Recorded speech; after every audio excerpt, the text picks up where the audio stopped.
Assalamualaikum warahmatullahi wabarakatuh. Kami dari kelompok 5, kelas 3 Logistik D, akan mempresentasikan hasil dari tugas terintegrasi kami yang berjudul Tingkat Kepuasan Pelanggan Terhadap Pelayanan PT Indah Logistik Banten selama bulan Oktober 2020. Perkenalkan, saya Arum Puspita Dewi dengan dua anggota kelompok saya, ada Agung Widyo Tamba dan Bimo Eko Laksono. Yang pertama ada latar belakang, akan dijelaskan oleh Bimo Eko Laksono. Selanjutnya ada latar belakang. PT Logistik adalah perusahaan yang bergerak di bidang penyedia jasa, misalnya pengiriman barang dan dokumen. PT Indah Logistik adalah perusahaan yang bergerak dalam bidang pengiriman barang ke seluruh Indonesia. Selain itu, perusahaan ini juga melayani pengiriman barang dan dokumen ke luar negeri. Proses bisnis yang dilakukan perusahaan ini adalah mengirimkan barang ataupun dokumen ke seluruh daerah dari Sabang sampai Merauke. Perusahaan ini memiliki kantor cabang yang tersebar di seluruh provinsi dan kabupaten. Dengan jangkauan pengiriman yang luas ini, maka waktu yang dibutuhkan untuk mengirimkan barang tersebut relatif cepat. Oleh sebab itu, kami ingin mengetahui tingkat kepuasan pelanggan terhadap layanan pelanggan yang ada. Selanjutnya ada RPD. Pada RPD, kami menyusun adanya customer, selanjutnya kantor PT Indah Logistik Banten, selanjutnya ada bagaimana layanan pelanggan dan input data pengiriman. Selanjutnya ada bagaimana penilaian pelanggan terhadap layanan yang diberikan, misalnya kepuasan pelanggan, kepuasan harga, dan juga kepuasan pengiriman. Yang terakhir adanya evaluasi oleh pihak PT Indah Logistik terhadap layanan yang sudah diberikan sebelumnya. Selanjutnya ada gap analysis. Yang pertama, karakteristik situasi. PT Indah Logistik Banten merupakan perusahaan yang bergerak pada bidang jasa, meliputi pengiriman barang reguler via darat dan laut dengan tujuan kota dan kabupaten di Indonesia. Yang kedua ada kesenjangan yang terjadi, yaitu masalah utamanya adalah perusahaan belum mengetahui seberapa besar tingkat kepuasan pelanggan yang tentunya akan mempengaruhi keberlangsungan PT Indah Logistik Banten itu sendiri. Selanjutnya ada elemen masalah. Yang pertama ada decision, yaitu kami mengambil Indah Logistik Banten. Ada objektif, yaitu mengetahui tingkat kepuasan pelanggan untuk dijadikan bahan evaluasi dan pengoptimalannya ke depan. Ya, selanjutnya ada decision kriteria, yaitu mengoptimalkan pelayanan dengan tetap menjaga kualitas pelayanan. Yang keempat ada performance measure, yaitu kepuasan pelanggan terhadap pelayanan yang diberikan. Yang kelima ada alternative course, yaitu mencari tahu kekurangan perusahaan dengan memberikan kuesioner untuk meningkatkan pelayanan yang akan diberikan ke depannya. Yang keenam ada konteks, yaitu memastikan bahwa pelayanan yang diberikan sudah baik, supaya pelanggan senang dan menjadi pelanggan tetap. Selanjutnya ada fishbone diagram, yaitu kami mengambil 4 elemen. Yang pertama ada proses, people, environment, promotion, dan masalah utamanya adalah kepuasan pelanggan. Di mana pada proses ada pelayanan pelanggan oleh customer service, pada people ada penilaian pelanggan, pengalaman kerja pegawai. Selanjutnya ada environment, di mana jumlah pelanggan dan juga jadwal kedatangan paket. Yang keempat ada promotion, di mana kami mengambil iklan. Selanjutnya ada 5W1H. Yang pertama ada what, di mana kami mengambil kepuasan pelanggan Indah Logistik Banten. Selanjutnya ada who, siapa, pelanggan Indah Logistik Banten, where, di mana. Jadi di Indah Logistik Banten, when, penelitian dilakukan dengan data selama bulan Oktober 2020. Selanjutnya ada why, untuk mengetahui tingkat kepuasan pelanggan terhadap pelayanan yang diberikan oleh Indah Logistik Banten. Selanjutnya ada who, di mana bagaimana meningkatkan kualitas perusahaan terutama pada layanan pelanggan. Selanjutnya ada rumusan masalah, yaitu bagaimana tingkat kepuasan pelanggan terhadap pelayanan PT Indah Logistik Banten selama bulan Oktober 2020. Selanjutnya tujuan penelitian, yaitu untuk mengetahui bagaimana tingkat kepuasan pelanggan terhadap pelayanan PT Indah Logistik selama bulan Oktober 2020. Selanjutnya ada manfaat penelitian. Yang pertama, untuk perusahaan, agar mengetahui tingkat kepuasan pelanggan terhadap pelayanan PT Indah Logistik. Selain itu, agar perusahaan bisa mengevaluasi apa yang menjadi kekurangan dalam bentuk layanan, sehingga mengetahui langkah apa yang harus dilakukan agar omset bisa meningkat. Selanjutnya untuk peneliti, agar kami dapat menerapkan apa yang telah kami pelajari melalui masalah yang ada pada PT Indah Logistik. Yang terakhir untuk kampus, yaitu ketika melakukan sebuah penelitian pada sebuah perusahaan, mahasiswa menggunakan surat pengantar dari kampus, sehingga orang lain atau perusahaan bisa lebih mengenal kampus karena mahasiswanya. Selanjutnya ada batasan penelitian, yaitu kami hanya mencakup ruang lingkup pada sistem yang relevan. Kami hanya mendapatkan jumlah data yang digunakan dan sangat terbatas, dan juga pengumpulan dan pengolahan data saja yang kami kerjakan.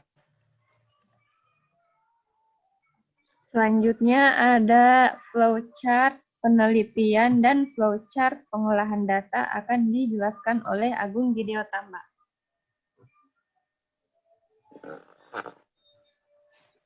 Baik, di sini saya akan menjelaskan tentang proses penelitian dari kasus kita. Yang pertama itu ada mulai, lalu studi pustaka. Kita merupakan studi literatur yang digunakan oleh peneliti untuk membuat kegiatan penelitian. Kita di sini menggunakan aplikasi Logic, modeling sistem, jasa logistik, dan service response. Langsung ke berikutnya studi lapangan. Kita melakukan secara langsung dalam proses pelayanan jasa yang diberikan oleh PT Indo Logistik kepada Logistik di Banten kepada pelanggan. Selanjutnya perumusan masalah. Kita ingin meneliti kepuasan pelanggan terhadap pelayanan yang ada di PT Indo Logistik di Banten. Selanjutnya tujuan penelitian.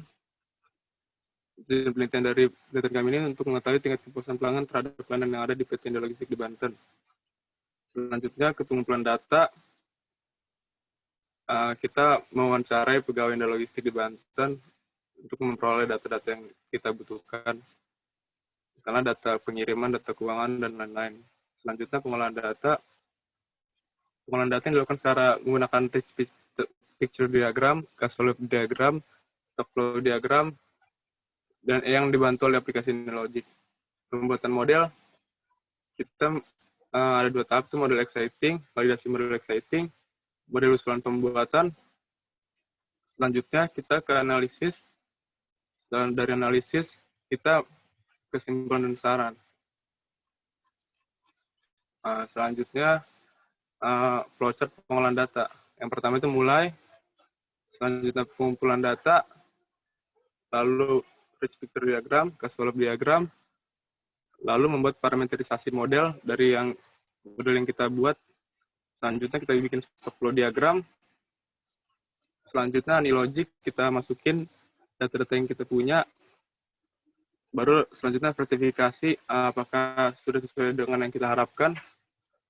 Selanjutnya model exciting, validasi dari data-data yang sudah kita olah. Selanjutnya model usulan yang kita bisa kasih kepada perusahaan tersebut. Baru analisis dan selesai. Selanjutnya causal loop diagram. Di sini ada 4 indikator. Yang pertama itu ada harga. Jika harga mahal atau tinggi, maka kecepatan yang diberikan dalam pengiriman pasti lebih cepat juga. Selanjutnya, jika kecepatan pengiriman lebih cepat gitu, pelayanan yang diberikan kepada customer atau pelanggan lebih memuaskan dan membuat kepercayaan customer terhadap perusahaan dan pelanggan. Selanjutnya, stock flow diagram. Pertama, ini ada konsumen. Di sini ada stoknya itu ada konsumen, kepuasan pelanggan, kepuasan pengiriman, kepuasan harga, dan pelanggan tetap, dan total kepuasan pelanggan. Di sini jumlah kepuasan terhadap pelayanan 100, jumlah kepuasan terhadap pengiriman 130, jumlah kepuasan terhadap harga 100, jumlah pelanggan tetap 100. Di situ di dalam di sini ada terkait jumlah kepuasan terhadap pelayanan ada 4 indikator, yaitu sangat puas, cukup puas, dan tidak puas. Begitu juga untuk kepuasan pelayanan. Di sini dapat kita masukkan data-datanya dan langsung kita olah dengan rumus yang ada, mendapat hasil yang cukup memuaskan. Jadi cukup memuaskan lah pokoknya. Next.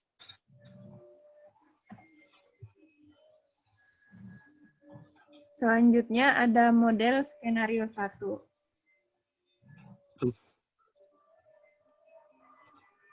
Jadi di model skenario 1 itu kita akan membuat skenario bahwa PT Indah Logistik harus meningkatkan fasilitas dan pelayanan ekstra. Nah, dari fasilitas dan dari flow fasilitas dan pelayanan ekstra tersebut terdapat dua parameter yang berpengaruh, yaitu gaji karyawan dan hari kerja. Gaji karyawan sendiri itu sejumlah 4 juta dan hari kerjanya itu selama 6 hari.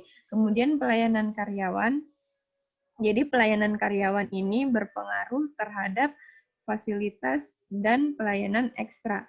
Kemudian pelayanan karyawan itu akan mempengaruhi tingkat kepuasan pelanggan. Tingkat kepuasan pelanggan sendiri itu kami bagi menjadi 4 kategori, yaitu sangat puas, cukup puas, puas, dan tidak puas. Setelah itu akan didapatkan hasil dari total kepuasan pelanggan yang ada di PT Indah Logistik. Untuk skor sangat puas itu berdasarkan hasil perhitungan yang telah kami buat melalui kuesioner dengan 20 responden. Yang kami dapatkan adalah sangat puas sebesar 10%, kemudian responden yang puas itu sebesar 70%, dan yang merasa cukup puas itu 20%, jadi total keseluruhan adalah 100%. Selanjutnya ada skenario model kedua. Skenario model kedua yang kami buat yaitu meningkatkan kualitas layanan dengan di sini ada 4 parameter yang mempengaruhi. Yang pertama ada cuaca, kemacetan, dan tenaga kerja. Kemudian yang terakhir ada kecepatan. Nah, mengapa di sini kami mengatakan bahwa cuaca berpengaruh terhadap kualitas layanan? Karena cuaca tidak bisa ditentukan. Maksudnya adalah apabila terjadi hujan di daerah Serang dan sekitarnya, itu akan menghambat proses pengiriman barang. Kenapa? Karena kita tidak mengetahui akan adanya risiko banjir atau kemacetan itu sendiri. Nah, selanjutnya kemacetan. Kemacetan kami memberi skor 50% karena kemacetan tidak bisa diketahui. Kalau misalkan 15 menit saat ini kami berada di jalan tidak macet, 10 menit ke depan itu tidak ada yang tahu bahwa akan macet gitu. Kalaupun kami bisa melihat dari Google Maps, itu untuk menghindari kemacetan itu sendiri harus membuat beberapa alternatif, misalnya harus membuat jalur perjalanan yang lain, dan itu pastinya akan membutuhkan waktu yang lama juga sehingga akan mempengaruhi kecepatan. Selanjutnya tenaga kerja. Tenaga kerja di sini yang kami maksud adalah sumber daya manusia atau karyawan yang ada di PT Indah Logistik itu sendiri. Karena karyawan merupakan input yang paling berpengaruh dalam kecepatan yang ada. Kenapa? Apabila sumber daya manusia yang di PT Indah Logistik Banten itu bagus, maka kinerja yang diberikan terhadap perusahaan juga bagus atau cepat. Tetapi sebaliknya, apabila sumber daya manusia kurang berkualitas atau kurang handal dalam mengerjakan pekerjaannya, maka akan berpengaruh terhadap kecepatan pengiriman dari PT Indah Logistik. Nah, dari ketiga faktor yang mempengaruhi kecepatan itu, maka akan berpengaruh terhadap peningkatan kualitas layanan. Nah, selanjutnya peningkatan kualitas layanan itu akan mempengaruhi kecepatan pengiriman. Nah, sedangkan kecepatan pengiriman itu dipengaruhi oleh moda transportasi. Nah, di moda transportasi ini, di PT Indah Logistik sendiri itu ada 3. Ada darat, udara, dan laut dengan harga yang berbeda-beda. Nah, harga dari setiap moda transportasi yang dipilih itu berbeda, dan semakin mahal, maka akan semakin cepat pula barang tersebut akan tiba. Kenapa? Karena layanan yang diberikan juga beda. Misalkan dia memilih moda transportasi udara, itu harganya memang mahal, tetapi barang yang dikirim juga akan cepat sampai. Sebaliknya, jika para customer misalnya memilih untuk menggunakan moda transportasi laut, maka barang yang dikirim tidak akan secepat ketika mereka menggunakan moda transportasi udara. Seperti itu. Terkhusus lagi untuk pengiriman di luar Pulau Jawa, itu biasanya menggunakan moda transportasi udara dan laut, sehingga sangat mempengaruhi harga dan kecepatan pengiriman. Yang ketiga itu ada di darat. Darat biasanya pengiriman darat digunakan untuk pengiriman khusus di Pulau Jawa. Jadi biasanya menggunakan kereta api, melalui kurir, atau menggunakan mobil pick up. Selanjutnya ada waktu pengiriman. Nah, bisa dilihat di sini waktu pengiriman itu dipengaruhi oleh kecepatan dan kecepatan pengiriman. Kemudian ada selanjutnya flow tingkat kepuasan. Seperti skenario sebelumnya, karena kami mengambil tentang kepuasan pelanggan, maka kami bagi menjadi 4, yaitu sangat puas, puas, cukup puas, dan tidak puas. Ratingnya, skornya sama dengan yang sebelumnya, yaitu sangat puas dengan nilai 10%, puas dengan nilai 70%, dan cukup puas dengan nilai 20%. Tidak ada pelanggan yang menggunakan jasa tersebut tidak puas dengan layanan yang diberikan berdasarkan hasil kuesioner yang kami dapatkan. Selanjutnya ada hasil verifikasi atau hasil skenario yang kami buat. Bisa dilihat di sini, gaji karyawan itu 4 juta dengan 6 hari kerja, kemudian total karyawan sebelumnya itu di perusahaan ada 10 orang, tetapi berdasarkan hasil model skenario yang kami buat untuk meningkatkan untuk meningkatkan fasilitas dan pelayanan itu dibutuhkan jumlah karyawan sebanyak 24 orang agar kualitas layanan yang diberikan semakin meningkat, seperti itu. Bisa dilihat fasilitas dan pelayanan ekstra di sini meningkat juga sesuai dengan karyawan, yaitu 24. Kemudian pelayanan karyawan itu dipengaruhi oleh fasilitas dan pelayanan ekstra. Nah, apabila sudah seperti ini pelayanan karyawan, selanjutnya ada tingkat kepuasan 100% dari 4 kategori yang kami cantumkan dengan bobot yang berbeda, tetapi jika ditotalkan hasilnya adalah 100%. Selanjutnya ada hasil skenario 2. Untuk meningkatkan kualitas layanan, maka hasil model yang kami buat itu hasilnya seperti ini. Nah, kecepatan pengiriman, kemudian ada flow meningkatkan kualitas layanan yang dipengaruhi oleh 4 faktor. Bisa dilihat ada cuaca, kemacetan, tenaga kerja, dan kecepatan. Nah, kecepatan yang sama seperti sebelumnya dipengaruhi oleh harga. Nah, harga sendiri untuk moda transportasi itu berbeda. Ada 20.000 untuk layanan pengiriman barang menggunakan moda transportasi darat, udara 62.000, dan laut 43.000. Seperti itu. Sebelumnya, moda transportasi udara itu bisa juga digunakan untuk pengiriman yang bertujuan di Pulau Jawa. tetapi sama saja harganya juga mahal, tetapi tidak seperti untuk pengiriman di luar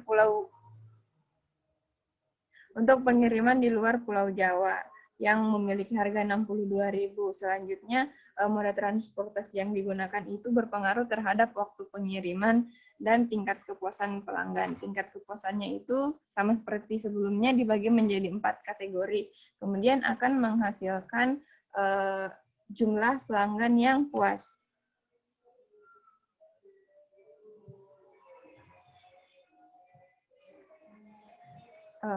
Selanjutnya ada kesimpulan. Nah, berdasarkan kuesioner tentang kepuasan pelanggan yang telah kami berikan kepada 20 responden, di mana terdapat 4 kategori, yaitu sangat puas, puas, cukup puas, dan tidak puas. Adapun kategori sikap, yaitu sikap sangat positif untuk sangat puas, sikap positif untuk puas, sikap negatif untuk cukup puas, dan sikap sangat negatif untuk tidak puas. Setelah para responden mengisi kuesioner, maka kami mendapatkan sikap positif sebesar 2 frekuensinya, atau jika dipresentasikan itu, jika di dalam bentuk presentasi itu 10% sikap positif atau puas mendapat frekuensi 14 dengan presentasi 70%, sikap negatif atau cukup puas dengan frekuensi 4 dengan jumlah presentasi sebanyak 20%, dan sikap negatif mendapat frekuensi 0 atau tidak ada customer ataupun responden yang tidak puas dengan pelayanan yang diberikan. Dengan hasil tersebut, maka dapat disimpulkan bahwa frekuensi yang paling banyak adalah sikap positif atau puas dengan presentasi sebesar 70%.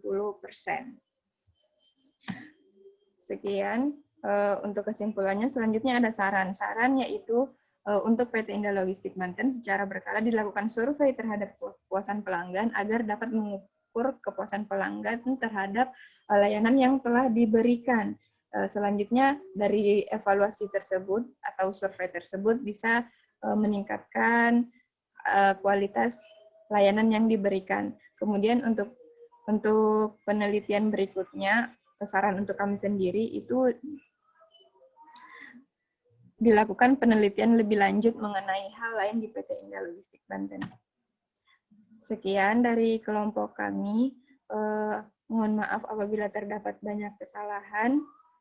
Semoga video yang kami buat ini dapat menjelaskan mengenai tugas terintegrasi yang telah kami kerjakan. Sekian dan terima kasih. Wassalamualaikum warahmatullahi wabarakatuh.